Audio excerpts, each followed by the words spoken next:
ఒక్కోసారి అనుకుంటాను నా పెద్ద కుమారుడు సిఐడి ఆఫీసర్ అయి ఉంటే భలే ఉండేదని.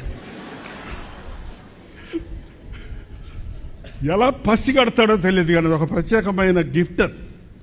రాబోయేదాన్ని పసిగడతాడు, హెచ్చరిస్తాడు. మొహమాటం లేదు, ఎవడైనా సరే మొహమాటం లేదు. ఏంటంటే అదొక ప్రత్యేకమైంది. మా రెండో కుమారుడు గురించి ఆయనే చెప్పుకున్నాడు ఇప్పుడు దాకా. ఈయనకు ఒక పేరుంది మా ఇంట్లో, నీ ముద్దుల కొడుకు అంటుంది నా భార్యని. ఎప్పుడు ఎంట పెట్టుకుంటాను, ఎందుకంటే ఈ ముద్దుల కొడుకుని ఎవరిని ఎత్తుకుపోతారేమోనని, సైతాన్ని ఎత్తుకుపోతేమోనని.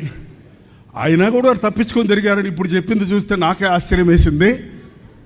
బట్ దేవుడు వదిలిపెట్టాడు కదా.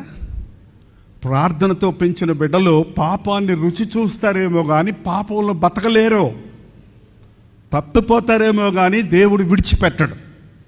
మరి రాజ్ ప్రకాష్ గురించి నేను చెప్పక్కర్లేదు,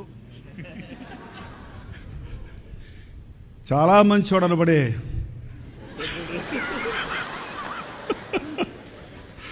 నువ్వు కూడా అప్పుడప్పుడు మెసేజ్ల్లో చెప్తుంటేనే ఇట్లా అవునా అనిపిస్తుంది నాకు.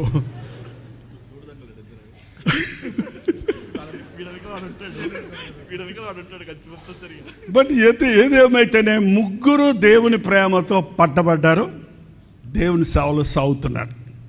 కాబట్టి ఆయన చాలా సంతోషం. ముగ్గురు ఒకసారి ఫోటో